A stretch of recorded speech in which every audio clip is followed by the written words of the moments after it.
So as I was riding my bike, they did some sort of a warning that they were saying, except for like the last sentence or two in Spanish about it.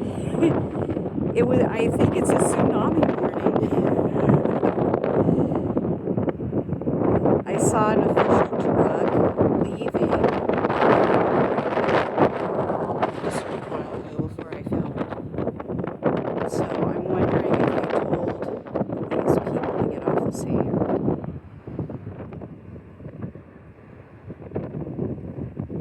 And the fog is cleared up a bit. I mean, I literally could not see the water before. It just took too long.